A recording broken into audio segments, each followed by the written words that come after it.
Bed पे लेटा हुआ था, यही सोच रहा था कि अब आखिरत का क्या होगा, जन्नत का क्या होगा।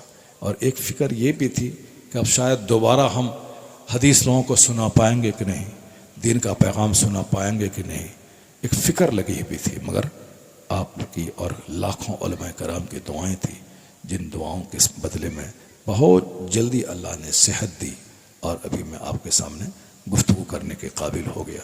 10-20 मिनट ही बोलना था, मगर मैं 1 घंटे से शायद आपके सामने खिताब किया। अब गुफ्तगू जहाँ से मैंने शुरू की थी उसी का जो बकिया चैप्टर था मैं आपके सामने मैं रख देता हूँ। अल्लामा जसूली रहमतुल्लाह अलैह कुएं के पास गए और कुएं के पास डोल नहीं था। आप बेचैन हो गए, परेशान हो गए। सामने एक लड़की थी कम उम्र की, वो देखती है और क्या कहती है, बाबा क्यों परेशान है आप? कहा बेटा नमाज का टाइम जा रहा, मैं नमाज के लिए परेशान हूँ, वज़ू कैसे, नमाज मेरी क़ज़ा ना हो जाए। ये नेक लोगों का जो स्टाइल ऑफ लिविंग था वही मैं बता रहा था। बताते बताते मेरी तकरीर लंबी हो गई। तो अल्लामा जसूली का बेचैन हो गए उनकी कि नमाज मेरी क़ज़ा हो जाएगी। यह है इस्लामी सोच। वो लड़की देखी, कही बाबा क्यों बेचैन है? कहा कुआं है, डोल नहीं है, मैं वज़ू कैसे करूं, नमाज मेरी क़ज़ा ना हो जाए, इसलिए मैं परेशान हूं। वो लड़की बोली कि आपका नाम? कहा मुझे मोहम्मद बिन सुलेमान जसूली लोग कहते हैं। चूँकि नेक घराना था, दिन रात नेक लोगों का चर्चा होता था, इसलिए लड़की को मालूम था कि मोहम्मद बिन सुलेमान जसूली बहुत बड़े आलिम और बहुत बड़े शेख हैं। जाहिर सी बात है, जिसके घर में जिस तरह का चर्चा होता है बाल बच्चों के दिमाग में वैसे ही लोगों का नाम याद रहता है। अब जहाँ क्रिकेटर का चर्चा होगा वहाँ बाल बच्चों को क्रिकेटर का नाम मालूम होगा, लेकिन मौलाना शहरयार कौन है साहब वहाँ किसी को मालूम नहीं होगा। लेकिन जहाँ आलिमों का चर्चा, नेक लोगों का चर्चा होगा, वहाँ तो नेकों का नाम याद होगा। लड़की सुन रखी थी कि मोहम्मद बिन सुलेमान जसूली बहुत बड़े आलिम, बहुत बड़े शेख, बहुत बड़े नेक आदमी का नाम। वो कहने लगी आपके बारे में मैं सुन रखी हूँ कि आप बहुत बड़े आलिम, बहुत बड़े मुत्तकी हैं, आप परेशान हैं पानी के लिए। वो लड़की आई, कुएं में थूक दिया। जब कुएं में थूका तो कुएं का पानी बाहर जोश मारने लगा। अल्लामा जसूली ने जल्दी से वज़ू किया, नमाज अदा की।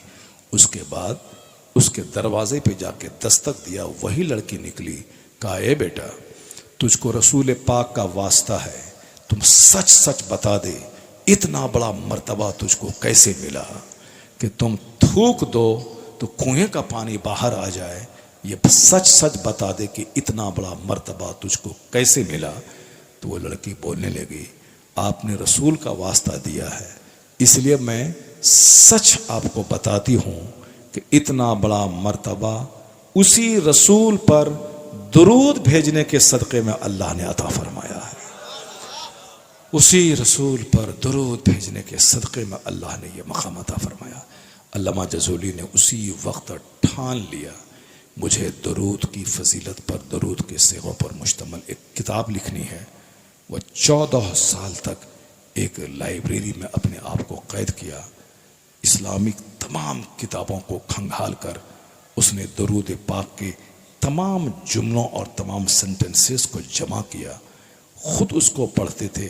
उनके 12,000 ऐसे मुरीद थे जो सारे के सारे बाकरामत मुरीद थे। अल्लामा जसूली का जब विसाल हुआ तो सारी दुनिया के लोगों ने देखा कि कसरत दुरूद की बरकत से वो करामत जाहिर हुई कि कब्र से कस्तूरी की खुशबू फूट पड़ी। और आज 800 साल गुजर गए, कस्तूरी की खुशबू आज भी उनकी कब्र से आ रही है। तो मेरे कहने का मतलब है रस्म समझ कर नहीं, रिवाज समझ कर नहीं, इबादत समझ कर अपनी ज़िंदगी में दरूद पाक को दाखिल कर दें। मुसीबतों का सबसे बड़ा इलाज है, सबसे बड़ी तावीज़ है ये। 500 बार 1000 पर दरूद पढ़ना अपना मामूल बना लें।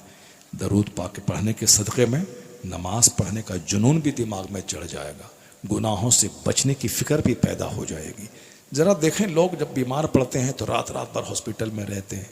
जब उलझन परेशानी आती है तो लोग रात रात भर जागते हैं। शादी ब्याह का माहौल होता है, लोग रात रात भर जागते हैं।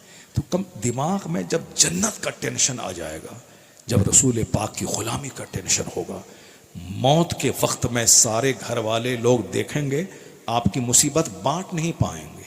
आप मौत के वक्त तड़पेंगे, बेटा एम्बुलेंस पे चढ़ा के हॉस्पिटल ले जाएगा, मगर जो आपको कष्ट हो रहा होगा उस कष्ट को कोई नहीं बांट पाएगा। इसलिए आप कोशिश करें कि मौत के वक्त में जो काम आए, कब्र की तन्हाई में जो काम आए, 500 साल के मुसाफत के बराबर जो पुल सिरात है जिससे गुजरना पड़ेगा, चूंकि जन्नत पर वह पुल है, दोज़ख पर वह पुल है, उस पार करने के बाद ही आगे जन्नत है। ये सब दिमाग में रखिए, दुनिया का सारा गम गलत हो जाएगा, दुनिया की सारी मुसीबतें आसान हो जाएंगी। तो फिक्र आखिरत से हट के जो जिएगा तो एक एक दिन दुनिया का उसके लिए टफ और मुश्किल हो जाएगा।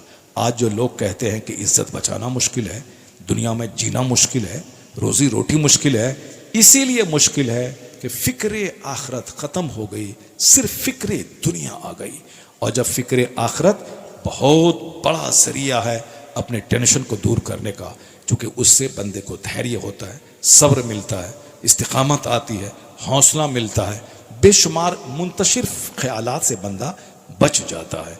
हमारे बुजुर्गान दिन की ज़िंदगी में यही रंग गहरा है, पर हम सुन्नियों ने उसके इस रंग को छोड़कर चादर को ले लिया, गागर को ले लिया, जो साहब हम लोगों ने फातिहा को ले लिया, हम लोगों ने जुलूस को ले लिया, संदल को ले लिया, हम लोगों ने उर्स को ले लिया, मज़ार को ले लिया।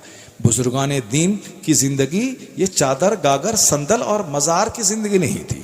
बुजुर्गान दीन की ज़िंदगी असल में इत्तबाए रसूल का मसला था, खौफ खुदा की झलकी का मसला था, ताकि हम उनके पास रहें, मेरे दिल में खुदा का खौफ पैदा हो, हम उनके पास रहें, हमारे रसूल पाक की सुन्नतों पे चलने का जज्बा पैदा हो, हम उनको देखें, हमारे दिल में अल्लाह का डर पैदा हो।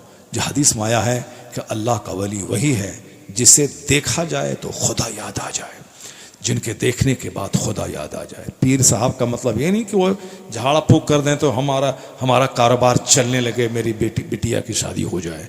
किसकी बिटिया की शादी नहीं होती है, सबकी बिटिया की शादी होती है। जो अल्लाह पर विश्वास नहीं करता है, क्या उसकी बेटी कुंवारी रह जाती है? नहीं। क्या वो भूखा मर जाता है? नहीं। अल्लाह सबको रोज़ी देने का वादा किया है, मगर सबको जन्नत देने का वादा नहीं किया। इसलिए रोज़ी की फ़िक्र से ज़्यादा जन्नत की फ़िक्र होनी चाहिए, ईमान की फ़िक्र होनी चाहिए, तक़वा की फ़िक्र होनी चाहिए। यही मेरा पैगाम, इस पैगाम का निचोड़ मैंने इस्लाम की बुनियादी बातों को आप तक पहुँचाया है। मैंने कोई अजूबा बात आपके सामने नहीं रखी है, मैंने कोई हवाई तीर नहीं मारा है, मैंने कोई हवाई फायरिंग नहीं की है, मैंने अपनी काबिलियत का मुजाहरा नहीं किया। मैंने सीधा, सिंपल, सच्चे तौर पर मैंने इस्लाम पेश करने की कोशिश की है, बुजुर्गान दीन के अहवाल पेश करने की कोशिश की है। हालात हाजरा पे मैंने तबसरा किया है, हमें किस हाल में जीना था और किस हाल में जी रहे हैं।